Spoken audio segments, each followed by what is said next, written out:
Hi అండి. ఈరోజు మనం వచ్చేసి ఆంధ్రప్రదేశ్లో చూడవలసిన ముఖ్యమైన పర్యాటక ప్రదేశాల గురించి తెలుసుకుందాం. ఎందుకంటే మన ఆంధ్రప్రదేశ్ అంటేనే ఎన్నో ప్రసిద్ధమైన పుణ్యక్షేత్రాలు ఉన్నాయి. ప్రకృతి పరంగా కూడా చూస్తే మంచి మంచి హిల్ స్టేషన్స్, మనకు భూమి నుండి అంటే ఆకాశం వరకు పెద్ద పెద్ద కొండలు, ఇవన్నీ అయితే మనకు ఆంధ్రప్రదేశ్లో అయితే ఉన్నాయి. అక్కడికి ఎలా చేరుకోవచ్చు, ఎన్ని డేస్ టైం పడతాయి, అసలు టోటల్గా ఆంధ్రప్రదేశ్లో ఏమేమి ఉన్నాయి ఇప్పుడైతే మనం తెలుసుకుందాం పదండి. ఇప్పుడు మనం వచ్చేసి మొదటగా తిరుపతి నుంచి అయితే మన టూర్ ప్లాన్ అయితే మొదలు పెడదాం. మనకు వెంకటేశ్వర స్వామి దర్శనం చేసుకున్నాక ఇక్కడి నుంచి మీకు అన్ని ప్లేసెస్ అయితే చూపిస్తాను. మొదటగా మనం వచ్చేసి తిరుపతిలో చూడవలసిన పర్యాటక ప్రదేశాలు తెలుసుకుందాం. అయితే తిరుపతికి చేరుకోవడానికి అనేక మార్గాలు అయితే ఉన్నాయి. మీకు విమాన సర్వీస్ ఉంది, బస్సులు, ట్రైన్లు అన్నీ అవైలబుల్గా అయితే ఉన్నాయి. అయితే మీకు వచ్చాక ఫ్రెష్ అప్ కావడానికి కూడా మనకు బస్ స్టాపు, రైల్వే స్టేషన్ పక్కనే విష్ణు నిలయం ఉంటుంది. చాలా ప్రైవేట్ కూడా ఉంటాయి. ఇక్కడ ఫ్రెష్ అప్ అయ్యి ఇక్కడ నుంచి మీ టూర్ ప్లాన్ స్టార్ట్ చేసుకోవచ్చు. మొదటగా మనం మన రైల్వే స్టేషన్కు ఈ బస్ స్టాప్కు ఒక 500 మీటర్స్ దూరంలోనే శ్రీ గోవిందరాజస్వామి వారి ఆలయం అయితే ఉంటుంది. ప్రస్తుతానికి ఉన్నాం చూడండి, ఇదే ఆలయం. ఈ ఆలయం ఏంటంటే చాలా పురాతనమైనదిగా చెప్పుకోవచ్చు. అద్భుతమైన నిర్మాణ శైలిలో ఈ ఆలయం అయితే దర్శనమిస్తుంది. ఇక్కడ మీకు దర్శనం చేసుకోవాలంటే సెల్ ఫోన్లో వచ్చేసి బయటనే సబ్మిట్ చేయాల్సి అయితే ఉంటుంది. చేసి స్వామివారిని అయితే దర్శనం అయితే చేసుకోండి. ఇక్కడ దర్శనం చేసుకున్నాక ఇక్కడ నుంచి రెండవ ప్లేస్ ఏంటంటే మీకు జూ పార్క్. మనకు తిరుమల కొండ చుట్టూ ఈ జూ పార్క్ అయితే ఉంటుంది. ఒక సైడ్కు కొన్ని వేల ఎకరాలలో మనకి ఈ జూ పార్క్ అయితే ఉంటుంది. తిరుమలలో చూడవలసిన ముఖ్యమైన పర్యాటక ప్రదేశాల్లో జూ పార్క్ కూడా ఒకటి. మీకు టికెట్ ప్రైస్ కూడా స్క్రీన్ పైన ఇచ్చిన చూడండి. నెక్స్ట్ మనం చూడవలసింది శ్రీ పద్మావతి అమ్మవారి ఆలయం. ఈ ఆలయం ఏంటంటే మీకు తిరుపతి బస్ స్టాప్ నుంచి సుమారు ఒక 10 కిలోమీటర్ల దూరంలో ఉంటుంది. నెక్స్ట్ మనం చూడవలసిన మరొక ఆలయం వచ్చేసి శ్రీ కళ్యాణ వెంకటేశ్వర స్వామి వారి ఆలయం. ఈ ఆలయం కూడా మనకు తిరుపతి నుంచి ఒక 10 నుంచి 15 కిలోమీటర్ల దూరంలో అయితే ఉంటుంది. నెక్స్ట్ మనం చూడవలసిన మరొక ఆలయం వచ్చేసి కోదండరామస్వామి టెంపుల్. మనకేంటంటే జస్ట్ ఒక 3 to 4 కిలోమీటర్స్ దూరంలోనే మనకి ఈ ఆలయం అయితే ఉంటుంది. నెక్స్ట్ మనం తిరుపతిలో చూడవలసిన మరొక ఆలయం వచ్చేసి శ్రీ వేదనారాయణ స్వామి వారి ఆలయం. ఈ ఆలయం ఏంటంటే మన తిరుపతి బస్ స్టాప్ నుంచి సుమారు ఒక 15-20 కిలోమీటర్ల దూరంలో అయితే ఉంటుంది. తిరుపతిలో చూడవలసిన మరొక ప్లేస్ వచ్చేసి చంద్రగిరి ఫోర్టు. మన విజయనగర చక్రవర్తి చేసిన చివరి రాజులు వచ్చేసి ఈ కోట నుంచే పరిపాలన అయితే చేశారు. ఒక 11 కిలోమీటర్ దూరంలో ఉంటుంది. నెక్స్ట్ మరొక ప్లేస్ ఏంటంటే మీకు తలకోన వాటర్ ఫాల్. తిరుపతి నుంచి ఆల్మోస్ట్ ఒక 40 కిలోమీటర్స్ దూరంలో ఉంటుంది. ప్రైవేట్ వెహికల్లోనే ఇక్కడికైతే చేరుకోవాల్సి అయితే ఉంటుంది. నెక్స్ట్ తిరుపతిలో చూడవలసిన మరొక ప్లేస్ వచ్చేసి కపిల తీర్థం. మనకేంటంటే తిరుపతి నుంచి తిరుమల వెళ్తూ ఉంటాం కదా, చౌరస్తా దగ్గర రైట్ సైడ్లోనే మీకు కపిల తీర్థం అయితే ఉంటుంది. ప్రస్తుతానికి మనం లోపలికి అయితే వెళ్తున్నాం చూడండి. ఇలా మీరు లోపలికి రాగానే ఆంజనేయ స్వామివారి ఆలయం అయితే మీకు దర్శనం ఇస్తుంది. ఇక్కడ స్వామివారిని దర్శనం చేసుకోండి. ఇక దర్శనం చేసుకొని ముందుకు వెళ్తూ ఉంటే లెఫ్ట్ సైడ్లో ఒక చిన్న గార్డెన్ కూడా మీకు కనబడుతుంది. ఈ గార్డెన్లో సేద తీరాలంటే కొద్దిసేపు తీరొచ్చు. ఇక ఇక్కడి నుంచి లోపలికి వెళ్ళగానే మీకు తీర్థం కనబడుతుంది చూడండి. మనకేంటంటే వర్షాకాలంలో చాలా హెవీగా అయితే ఈ వాటర్ ఫ్లో అయితే మనకు కొండలపై నుంచి కిందికి రావడం అయితే మనం చూడవచ్చు. తిరుపతిలో చూడవలసిన ముఖ్యమైన పర్యాటక ప్రదేశాల్లో ఈ కపిల తీర్థం కూడా ఒకటి. అయితే ఇవన్నీ చూడడానికి మీకు తిరుమల తిరుపతి దేవస్థానం ఒక టూర్ ప్లాన్ కూడా అరేంజ్ చేసింది, ప్యాకేజెస్. మీకు తిరుపతి బస్ స్టాండ్ విష్ణు నివాస్ దగ్గర బస్ స్టాప్ ఉంటుంది కదా, అక్కడ బుక్ చేసుకున్నారనుకో 8 hours 5 hours ప్యాకేజ్ అయితే ఉంది. 250 రూపీస్, 500 రూపీస్, ఇవన్నీ వాళ్ళే తిప్పి అయితే చూపిస్తారు. ఒకసారి చూసుకొని ప్లాన్ చేసుకోండి. మీకు ఏమైనా డీటెయిల్స్ కావాలంటే తిరుమల తిరుపతి దేవస్థానం ప్యాకేజ్ అని గూగుల్లో కొట్టండి, క్లియర్గా తెలుస్తుంది. ఇప్పుడు మనం ఏంటంటే ఇక తిరుమల కొండపైకి అయితే చేరుకుందాం. అక్కడికి వెళ్ళి స్వామివారిని దర్శనం చేసుకున్నాక ఆ కొండపైన చూడవలసిన ముఖ్యమైన పర్యాటక ప్రదేశాలను అయితే అన్ని చూద్దాం. ప్రస్తుతానికి మనం ఏంటంటే ఈ తిరుమలకు అయితే బయలుదేరినాం చూడండి. వెళ్తూ ఉంటే ఏంటంటే 7 కొండల వాడి యొక్క ఈ 7 కొండలు మాత్రం చాలా అద్భుతంగా అయితే కనబడతాయి. ఒకసారి చూడండి, ఈ రైట్ సైడ్లో వచ్చేసి శ్రీవారి మెట్ల మార్గం అయితే ఉంటుంది. నడుచుకుంటూ వెళ్ళాలంటే మీరు మెట్ల మార్గంలో కూడా స్వామివారిని అయితే దర్శనం చేసుకోవచ్చు. ప్రస్తుతానికి మనం కారులో పైకి అయితే వెళ్తున్నాం చూడండి. ఈ ఘాట్ రోడ్ వ్యూస్ మాత్రం చాలా బాగుంటాయి. మనకేంటంటే తిరుమల అంటేనే ఎంతో పవిత్రమైన పుణ్యక్షేత్రం. మన జీవితంలో ఒక్కసారైనా దర్శనం చేసుకోవాల్సిన ఆలయాలలో ఈ తిరుమల క్షేత్రం కూడా ఒకటి మనం అయితే చెప్పుకోవచ్చు. ప్రస్తుతానికి మనం ఇక కొండ పైభాగానికి అయితే చేరుకున్నాం చూడండి. ఇక్కడ కొండ పైభాగానికి రాగానే ఒకసారి చూడండి, ఇక్కడ స్వామివారి యొక్క ఏనుగైతే మనకు వెళ్తూ కనబడుతుంది. ఇక మనం తిరుమల శ్రీ వెంకటేశ్వర స్వామివారి ఆలయం దగ్గరికి అయితే చేరుకున్నాం చూడండి. మీకు ఏంటంటే రష్ బట్టి మీకు దర్శనం అయితే జరుగుతుంది. ఎక్కువ మంది రష్ ఉన్నప్పుడు దర్శనానికి అయితే చాలా టైం అయితే పడుతుంది. లేదు అనుకుంటే ఒక 3-4 అవర్స్లో కూడా మీకు దర్శనం అయితే కంప్లీట్ అయిపోతుంది. డిపెండ్ ఆన్ ఆ టైం బట్టి మనకు భక్తులను బట్టి అయితే ఉంటుంది. ఇక్కడ మనకు చూడవలసిన ప్రదేశాలు కూడా చాలానే ఉన్నాయి. శ్రీ బేడి ఆంజనేయ స్వామి వారి ఆలయం దగ్గర అయితే ప్రస్తుతానికి అయితే ఉన్నాం. ఇక్కడ నుంచి కొంచెం ముందుకు వెళ్ళామనుకో ఆ రైట్ సైడ్ తీసుకుంటే మనకు వెంకటేశ్వర స్వామి మనకు హతీరాం బాబా పాచికల అనే ప్రదేశం కూడా ఉంటుంది. వెళ్ళినప్పుడు తప్పకుండా చూడండి, ఇక్కడ రైట్ సైడ్ అయితే ఉంటుంది. అలా కొంచెం ముందుకెళ్తే రైట్ సైడ్ బిల్డింగ్లో వచ్చేసి తలనీలాలు సమర్పించే ప్రదేశం కూడా ఇక్కడనే ఉంటుంది. ఇక్కడ మీరు కంప్లీట్ చేసుకొని ఇంకా అలానే కొంచెం ముందుకెళ్ళేటప్పుడు ఇలా దర్శనానికి వెళ్ళే మార్గం అయితే ఉంటుంది. వెళ్ళి దర్శనం అయితే చేసుకోండి. అయితే ముఖ్యంగా చెప్పాల్సింది ఏంటంటే ఫోన్లో అయితే తీసుకెళ్ళలేదు. ఒకవేళ దర్శనం తొందర అయిపోయిందనుకో ఫోన్లు రావడానికి 6 to 8 hours టైం అయితే పడుతుంది. అందుకే ఫోన్లు వచ్చేసి మీ రూమ్ దగ్గరనే పెట్టుకొని అయితే వెళ్ళండి. ఇక్కడ దర్శనం కంప్లీట్ చేసుకొని లెఫ్ట్ సైడ్లో లడ్డూలకి ఇట్లా తీసుకోవాలంటే అక్కడ తీసుకోండి. ఇక్కడ తీసుకొని మనం ముందుకు వెళ్తూ ఉంటే మనకు నరసింహస్వామి వారి క్షేత్రం ఉంటుంది. పక్కనే వచ్చేసి మనకు స్వామివారి యొక్క కోనేరు కూడా కనబడుతుంది. చూడండి పుష్కరిణి. ఈ పుష్కరిణి నుంచి కొంచెం ముందుకు రాగానే మీకు శ్రీ వరాహస్వామి వారి టెంపుల్ కూడా ఉంటుంది. ఇవన్నీ వచ్చేసి మనకు తిరుమల మాడవీధుల్లోనే ఉంటాయి. ఇవన్నీ ఆలయాలను కూడా తప్పకుండా మీరైతే ఇక దర్శనం చేసుకోండి. ఇక్కడ దర్శనం అయిపోయాక కొంచెం ముందుకు వచ్చారనుకో అక్కడ మీకు బస్ స్టాప్ ఉంటుంది. బస్ స్టాప్లో బస్ టికెట్ వచ్చేసి 135 రూపీస్, లేదా ప్రైవేట్ క్యాబ్లో వెళ్తే 200 రూపీస్. ఈ తిరుమల కొండ పైన ఉన్న అన్ని ప్రదేశాలను అయితే వారు చూపిస్తారు. ఫస్ట్ వచ్చేసి శిలాతోరణం దగ్గరికి అయితే మనం తీసుకెళ్ళడం అయితే జరుగుతుంది. ఈ శిలాతోరణం దగ్గరికి ప్రస్తుతానికి అయితే మనం వచ్చేసాం చూడండి. అయితే మీకు ఏంటంటే బస్సులలో వెళ్తే మాత్రం జపాలి తీర్థము మనకు వేణుగోపాల స్వామి ఆలయాలు అవి కవర్ కావు. మీరు ఓన్లీ ప్రైవేట్ క్యాబ్లో వెళ్తే మాత్రమే ఆ 2 కూడా కవర్ అవుతాయి. ఎందుకంటే చూసి ప్లాన్ చేసుకోండి. ఒకసారి టికెట్ తీసుకున్నాను అనుకో ఏ బస్ అయినా ఎక్కొచ్చు, ఏ బస్ అయినా మీరు దిగొచ్చు. ప్రస్తుతానికి మనం ఏంటంటే ఇక ముందుకైతే వెళ్తున్నాం చూడండి. ఇలా శిలాతోరణం దగ్గరకు రాగానే ఇలా దేవతామూర్తుల విగ్రహాలు, మంచి గార్డెన్ కూడా కనబడుతుంది చూడండి. అద్భుతమైన చెట్లు అయితే కనబడుతూ ఉంటాయి. ఈ కొండపైన ఏంటంటే ఎప్పుడు వర్షం పడుతుందో ఏందైతే మనం చెప్పలేము. ఇక్కడ చూడండి కొన్ని కోట్ల సంవత్సరాల క్రితం నాటి ఇక్కడ శిలాతోరణం అయితే మనకు దర్శనమిస్తుంది చూడండి. పనస పండ్లు కూడా దర్శనమిస్తున్నాయి. ఇక్కడ చిన్న జూ పార్క్ లాగా అయితే ఏర్పాటు చేశారు. అంటే కొన్ని పక్షులు ఉన్నాయి అన్నట్టు. ఒకసారి చూడండి, ఇక్కడ చాలా పక్షులు అయితే మనకు కనబడుతున్నాయి. సీమకోళ్ళు అంటారు కదా, అడవి కోళ్ళు, అవన్నీ అయితే ఇక్కడ కనబడుతున్నాయి. అక్కడి నుంచి కొంచెం ముందుకు వస్తే మీకు చక్రతీర్థంకు దారి అయితే ఉంటుంది. ఈ చక్రతీర్థం దగ్గరికి వెళ్తూ ఉంటే నేచర్ కూడా చాలా బాగుంటుంది, చాలా బ్యూటిఫుల్గా అయితే అనిపిస్తుంది. చూడండి ఎంతమంది భక్తులు, అసలు నడవడానికి వీలు లేకుండా అయితే మనకు కనబడుతుంది. ఇక్కడనే మనకు విష్ణుమూర్తి తన సుదర్శన చక్రాన్ని కడిగాడు అని చెప్పడం జరుగుతుంది ఈ తీర్థంలోనే. ఇలా చివరికి వచ్చేస్తే మీకు ఆలయం ఉంటుంది. ఇక్కడ దర్శనం చేసుకోవడంతో మీకు చక్రతీర్థ దర్శనం అయితే కంప్లీట్ అయిపోతుంది. ఇక్కడ నుంచి మనం వెళ్ళబోయే ప్రదేశం ఏంటంటే శ్రీవారి పాదాలు అన్నట్టు. మీరు ఒకవేళ బస్సులో వచ్చినా ఇక్కడ ఎక్కితే శ్రీవారి పాదాల దగ్గరికి అయితే వచ్చేయచ్చు. ప్రస్తుతానికి మనం శ్రీవారి పాదాల దగ్గరికి అయితే చేరుకున్నాం చూడండి.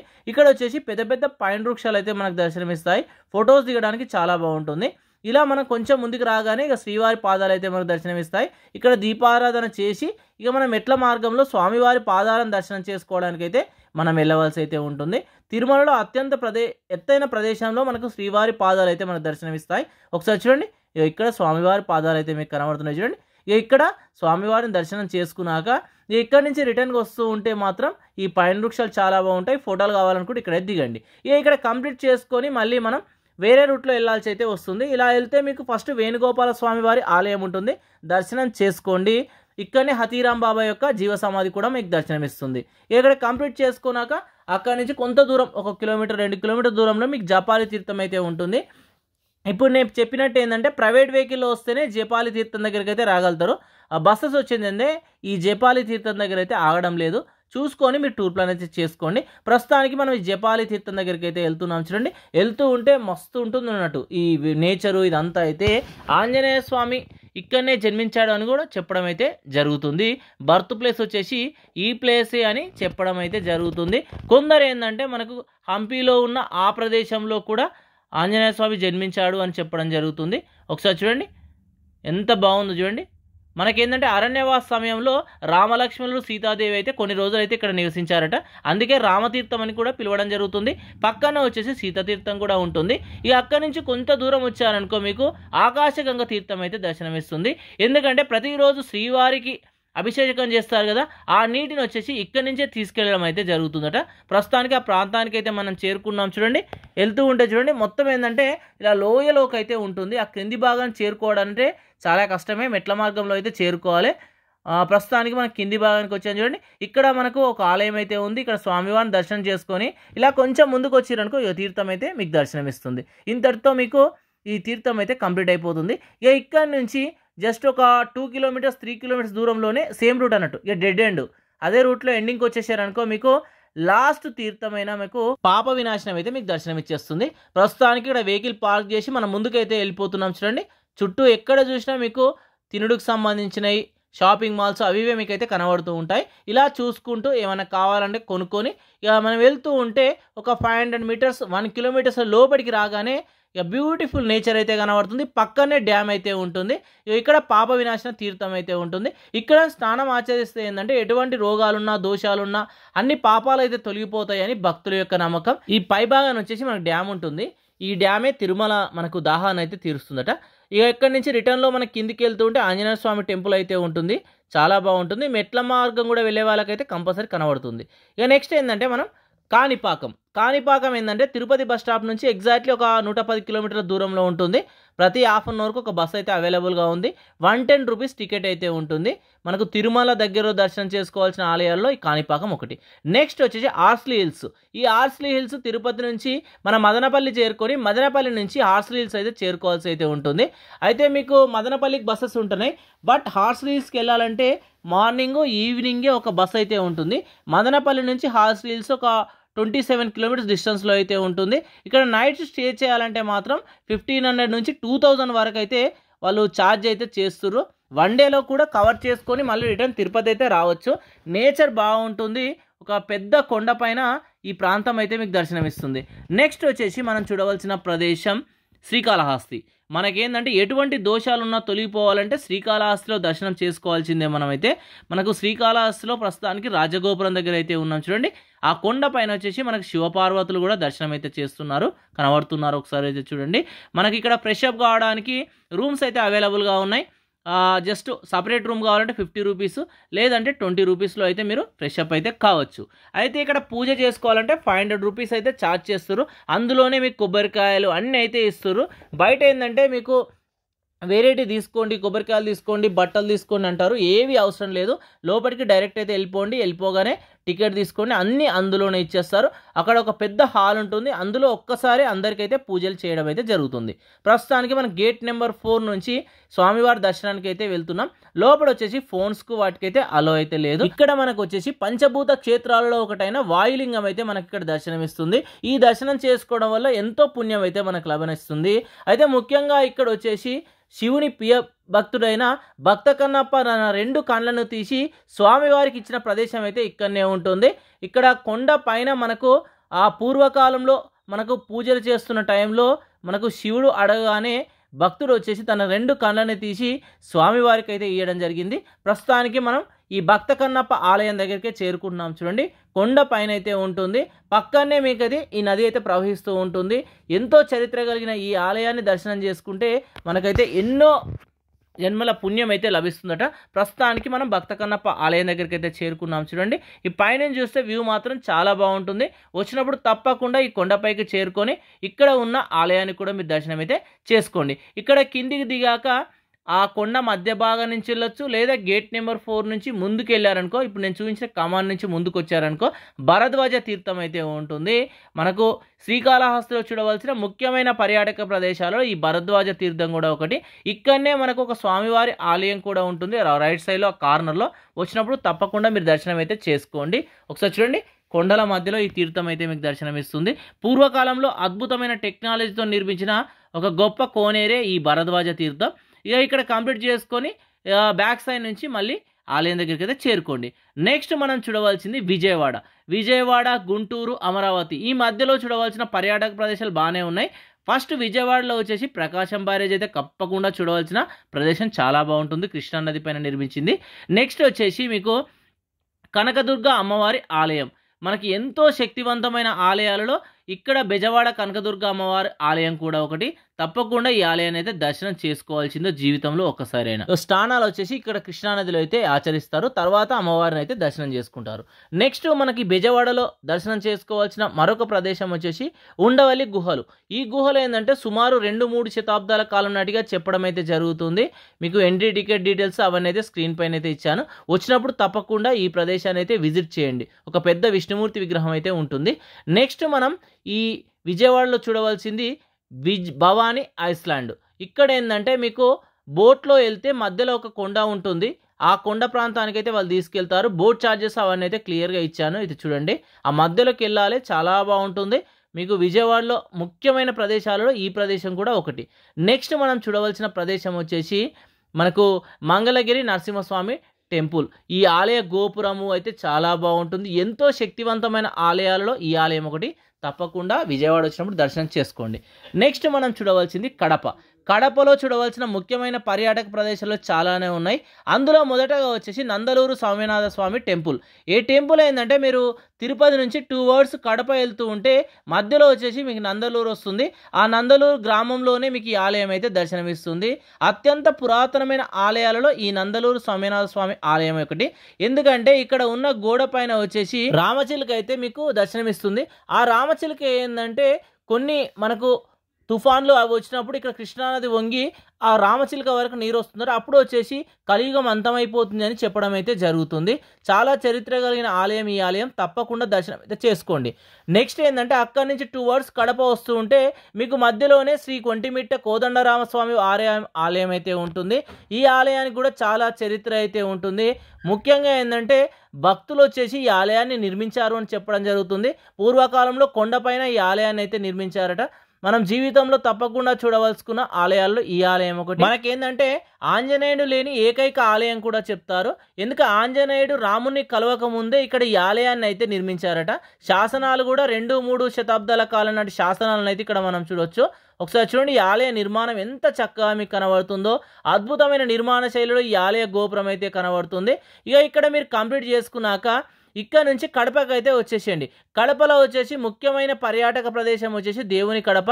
తప్పకుండా దర్శనం అయితే చేసుకోండి. ఎంతో శక్తివంతమైన ఆలయాలలో ఈ ఆలయం కూడా ఒకటి. నెక్స్ట్ కడపలో చూడవలసిన ముఖ్యమైన పర్యాటకుల్లో మొదటి వచ్చేసి బండి వీరాంజనేయ స్వామి ఆలయ. పెద్ద నది పక్కన కొండ పక్కన ఈ ఆలయం ఉంటుంది. చాలా శక్తివంతమైన ఆలయాలలో ఈ ఆలయం ఒకటి.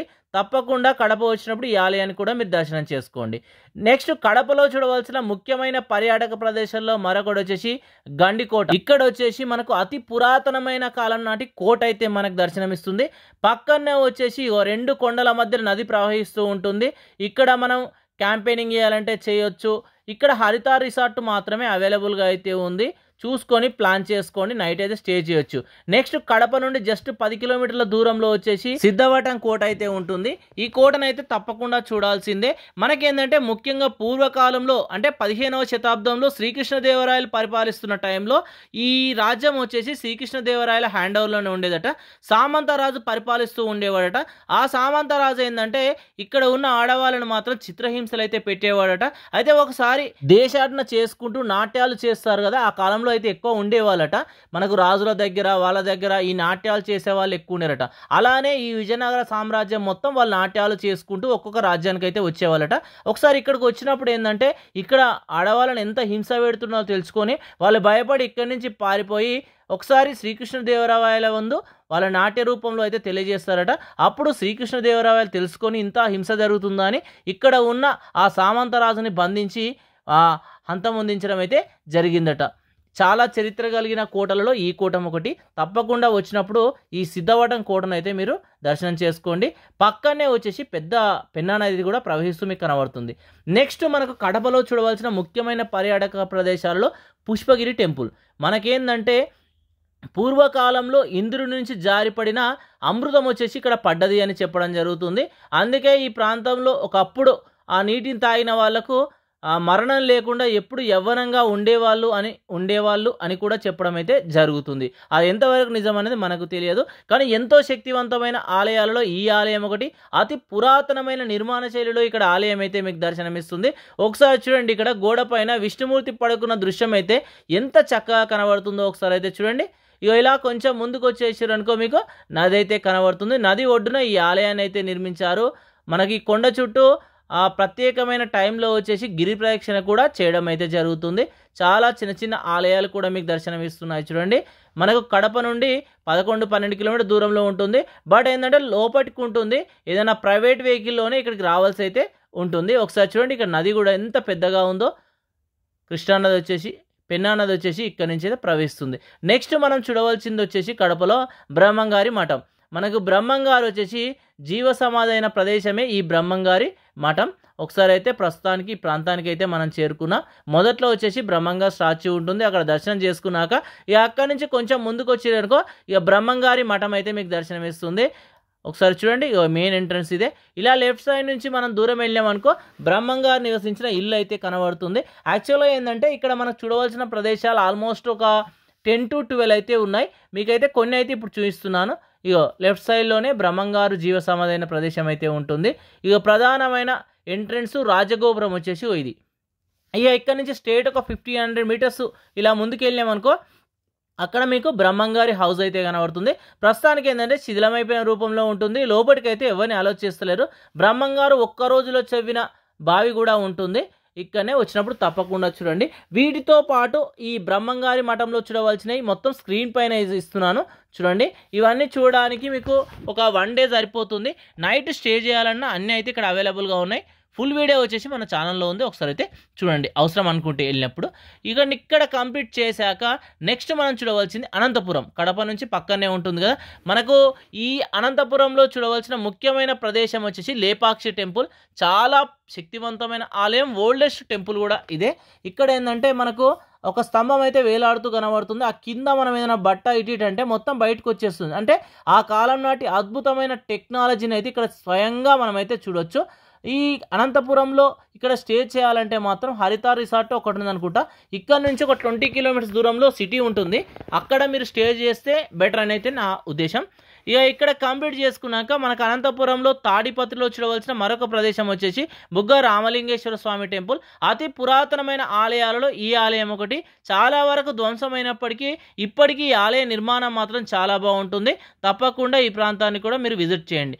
నెక్స్ట్ మనకు అనంతపురంలో చూడవలసిన ముఖ్యమైన ప్రసిద్ధ పుణ్యక్షేత్రం వచ్చేసి పుట్టపర్తి సాయిబాబా టెంపుల్. ఈ టెంపుల్ కూడా చూడండి తప్పకుండా. ఇక్కడికి చేరుకోవడానికి రైలు, బస్సు, నెక్స్ట్ విమాన సర్వీసులు కూడా అవైలబుల్గా అయితే ఉన్నాయి. చాలామంది భక్తులు పుట్టపర్తికి అయితే ప్రతిరోజు వచ్చి ఇక్కడ ఉన్న బాబా గారిని అయితే దర్శనం అయితే చేసుకుంటారు. నెక్స్ట్ మనం చూడవలసింది మహానంది.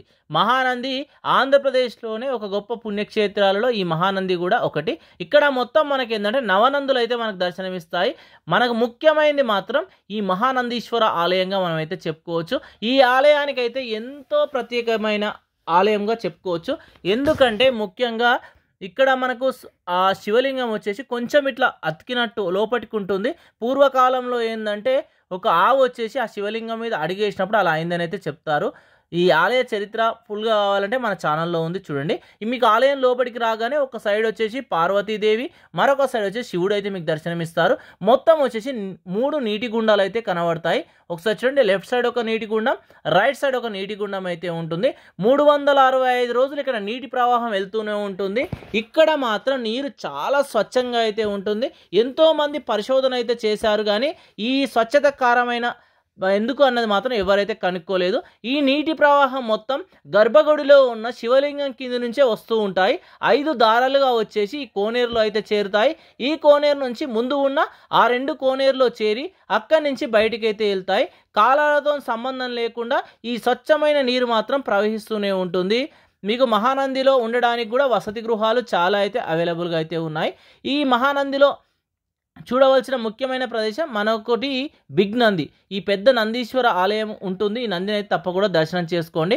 వీటితో పాటు చూడవలసిన మొత్తం స్క్రీన్ పైన అయితే ఇస్తున్నాను. ఒక ఆటో ఇట్లా ఏమైనా మాట్లాడుకున్నారనుకో చుట్టూ ఒక 15 కిలోమీటర్స్ డిస్టెన్స్లోనే ఈ నవనందులు అయితే ఉంటాయి. వీటిని అయితే మీరు దర్శనం చేసుకోండి. నెక్స్ట్ మనం చూడవలసిన మరొక ప్రదేశం వచ్చేసి కోటప్ప కొండ. ఒక కొండ పైన అయితే మనకు స్వామివారు అయితే దర్శనమిస్తారు. మనకు ఆంధ్రప్రదేశ్లో అతి ముఖ్యమైన పర్యాటక ప్రదేశాల్లో ఈ ప్రదేశం కూడా ఒకటి. చాలామంది భక్తులు అయితే ఇక్కడ ఉన్న స్వామివారిని అయితే దర్శనం చేసుకుంటారు. మీరు కూడా దర్శనం చేసుకోండి. నెక్స్ట్ మనం ఏంటంటే శ్రీశైలం వచ్చేసాం. ఇక శ్రీశైలంలో చూడవలసిన ముఖ్యమైన పర్యాటక ప్రదేశాలు చాలానే ఉన్నాయి. ఈ ఘాట్ రోడ్ ప్రయాణమే ఒక మధుర అనుభూతి అయితే మీకు అయితే ఇస్తుంది. మొదటగా శ్రీశైలం డ్యామ్ అయితే మీరు చూడండి. ఇక శ్రీశైలం డ్యామ్ని చూశాక ఇక్కడ నుంచి మీరు శ్రీశైలంకి అయితే అంటే ప్రధానమైన ఆలయం దగ్గరికి అయితే చేరుకుంటారు. అక్కడ రూమ్స్ అయితే అవైలబుల్గా ఉంటాయి, సత్రాలు అవన్నీ. ఆ డీటెయిల్స్ మొత్తం డిస్క్రిప్షన్లో అయితే ఇస్తాను. మొదటగా ఇక్కడ ఉన్న స్వామివారిని అయితే దర్శనం అయితే చేసుకోండి. తర్వాత అమ్మవారిని దర్శనం చేసుకోండి. ఇక్కడ దర్శనం అయిపోయాక ఇక్కడ ఉన్న పర్యాటక ప్రదేశాలను స్టార్ట్ చేద్దాం. ఈ ఆలయం నుంచి కొంత దూరంలోనే మీకు వీరభద్రస్వామి వారి ఆలయం ఉంటుంది. ఒకసారి చూడండి, ఇక్కడ కనబడుతుంది వీరభద్రస్వామి ఆలయం. అక్కడి నుంచి ఎగ్జాక్ట్లీ ఒక 500 to 1 కిలోమీటర్ డిస్టెన్స్లోనే రోప్ వే ఉంటుంది. ఈ రోప్ వే గుండా మీరు ఏంటంటే పాతాళగంగ అయితే చేరుకోవచ్చు. ఇక్కడ నుంచి వ్యూస్ మాత్రం చాలా బ్యూటిఫుల్గా అయితే కనబడతాయి. ఇక ఇక్కడ నుంచి లెఫ్ట్ తీసుకుంటే పాతాళగంగకి వెళ్ళడానికి మెట్ల మార్గం ఉంటుంది. చాలా మెట్లు ఉంటాయి. నడుచుకుంటూ వెళ్ళాలంటే వెళ్ళొచ్చు. నేనైతే వెళ్ళినప్పుడు నడుచుకుంటూ అయితే ఈ పాతాళగంగ దగ్గరికి అయితే చేరుకోవడం జరిగింది. ప్రస్తుతానికి ఏంటంటే మనకు విజయవాడ నుంచి ఇక్కడికి ఎయిర్క్రాఫ్ట్ను కూడా అవైలబుల్ అయితే ఉన్నారు. ఇక ఈ బోట్లో వెళ్తే మీకు అక్క మహాదేవి గుహలు ఉంటాయి. వీటిని కూడా మీరైతే చూడాలని కూడా చూడొచ్చు. నెక్స్ట్ ఏంటంటే శ్రీశైలం నుంచి నాగార్జున సాగర్కు ప్రతి సాటర్డే సండే వచ్చేసి బోట్లు అయితే అవైలబుల్గా ఉన్నాయి. జర్నీ ఉంటుంది, చాలా బాగుంటుంది. టికెట్ వచ్చేసి 2000 ఉంది. తెలంగాణ 20 అని కొట్టండి గూగుల్లో, మీకు వచ్చేస్తుంది. అలా విధంగా టికెట్ అయితే బుక్ చేసుకొని వెళ్ళాలనుకున్న వాళ్ళు వెళ్ళొచ్చండి. నెక్స్ట్ వచ్చేసి మళ్ళీ రిటర్న్లో వచ్చేస్తూ ఉంటే పక్కనే మీకు వచ్చేసి స్నానాల గట్టు ఉంటుంది. ఆ నుంచి పక్కనే మీకు ఈ సిద్ధారామప్ప పాదాలు అయితే దర్శనమిస్తాయి. ఇక్కడికి చేరుకోవాలంటే కొంచెం కఠినమైన మార్గంలో కిందికి అయితే చేరుకోవాల్సి అయితే ఉంటుంది. జాగ్రత్తగా వెళ్ళాలి. ఇక్కడ దర్శనం చేసుకున్నాక ఇక్కడ నుంచి మరొక 500 మీటర్స్ దూరంలోనే ఛత్రపతి శివాజీ మహారాజు యొక్క మందిరం అయితే ఉంటుంది. చాలా బాగుంటుంది. వచ్చినప్పుడు తప్పకుండా ఈ ప్రాంతాన్ని కూడా మీరు దర్శనం అయితే చేసుకోండి. ఇవన్నీ ఫుల్ వీడియోలు కావాలంటే మన ఛానల్లో అయితే క్లియర్గా ఉంది. టూర్ ప్లాన్ ఉంది, ఇండివిజువల్ వీడియోస్ కూడా ఉన్నాయి. ఒకసారి చూడండి. అక్కడి నుంచి కొంత దూరంలోనే మీకు రుద్రవనం పార్క్ ఉంటుంది. ఈ పార్క్ నుంచి చూస్తే ఏంటంటే మీకు శ్రీశైలం యొక్క డ్యామ్ చాలా బాగా అయితే కనబడుతుంది. ఏమైనా ఫోటోలు దిగాలన్నా బెస్ట్ ప్లేస్ వచ్చేసి ఈ రుద్రవనం పార్క్. నెక్స్ట్ వచ్చేసి మల్లన్న కన్నీరు టెంపుల్. ఈ టెంపుల్ కూడా చాలా పురాతనమైనది. ఇక్కడ వచ్చేసి రోకలు నిలబడితే మాత్రం మీకు అనుకున్న కోరికలు అయితే నెరవేరుతాయి. ఇక్కడ నుంచి కొంచెం కిందికి వచ్చేసి అనుకో సారంగధార మఠం అయితే ఉంటుంది. ఈ చుట్టుపక్కలనే మొత్తం 5 మఠాలు అయితే ఉన్నాయి. అవైతే రినోవేషన్లో ఉన్నాయి. ఈ మఠాన్ని అయితే మీరు దర్శనం అయితే చేసుకోండి. ఇక ఇక్కడ దర్శనం చేసుకున్నాక మళ్ళీ శ్రీశైలం ప్రధానమైన ఆలయం దగ్గరికి వచ్చేసేయండి. వచ్చాక రిటర్న్లో వస్తూ ఉంటే మీకు మొదటగా ట్రైబల్ మ్యూజియం అయితే కనబడుతుంది. వాళ్ళ యొక్క జీవశైలిని అయితే చాలా చక్కగా అయితే చూడొచ్చు. ఇక ఇక్కడ నుంచి రిటర్న్ వస్తూ ఉంటే మీకు ఫస్ట్ వచ్చేసి సాక్షి గణపతి ఆలయం అయితే దర్శనమిస్తుంది. ఇక్కడ కూడా దర్శనం అయితే చేసుకోండి. పూజలు అవి చేసుకోవాలంటే టికెట్ అయితే ముందే బుక్ చేసుకోవాలి. 5 o'clock ఇలా స్టార్ట్ అవుతాయి. ఇక ఇక్కడ మీరు దర్శనం చేసుకున్నాక అక్కడి నుంచి ముందుకు వచ్చారనుకో, ఇక ముందుకు వస్తే మీకు లెఫ్ట్ సైడ్లో వచ్చేసి పాలధార పంచదార అయితే కనబడుతుంది. సుమారు ఒక 150 మెట్ల వరకు ఉంటాయి. దిగి కిందికి వెళ్ళారనుకో అక్కడ 5 దారాలు అయితే మనకు దర్శనమిస్తూ ఉంటాయి. మనకు ఆ నీటిని తాగితే ఎటువంటి రోగాలున్నా తొలగిపోతాయని భక్తుల యొక్క విశ్వాసం. అందుకే బాటిల్లో పట్టుకునేది చాలామంది అయితే వెళ్తూ ఉంటారు. ఇక దీనికి ఆపోజిట్లోనే ఒక 500 మీటర్స్ దూరం మీరు వెళ్ళిరనుకో మీకు హటకేశ్వర టెంపుల్ అయితే ఉంటుంది. చాలా పురాతనమైన ఆలయాల్లో ఈ ఆలయం ఒకటి. పూర్వకాలంలో ఏంటంటే ఈ శ్రీశైలం చుట్టుపక్కల ఈ కొండలపైన సుమారు 100లకు పైగా దేవాలయాలు అయితే ఉండేటట. ప్రస్తుతానికి ఏంటంటే కొన్ని దేవాలయాలు మనకు కనబడుతున్నాయి. ఇక ఇక్కడ నుంచి కొంత దూరంలోనే మీకు శ్రీశైల శిఖరం అయితే దర్శనమిస్తుంది. ఇవన్నీ చూడాలనుకుంటే ఆటో మాట్లాడుకోవచ్చు, లేదు అనుకుంటే నడుచుకుంటూ వెళ్ళడం అయితే చాలా కష్టమే. ఇక నెక్స్ట్ మనం చూడవలసింది మన టువర్డ్స్ శ్రీశైలం నుంచి హైదరాబాద్ వస్తూ ఉంటే ఈ నల్లమల్ల ఫారెస్ట్లో ఆక్టోపస్ వ్యూ పాయింట్ ఉంటుంది. తప్పకుండా చూడవలసిన ప్రదేశం ఇదొకటి. నెక్స్ట్ ఇక్కడ నుంచి టువర్డ్స్ అలానే స్టేట్ వచ్చేసి అనుకో మల్లెల తీర్థం ఉంటుంది. కొన్ని టైంలోనే ఇక్కడికైతే అలౌ చేస్తారు. వెళ్ళేటప్పుడు అయితే చూసుకొని మీరైతే వెళ్ళండి.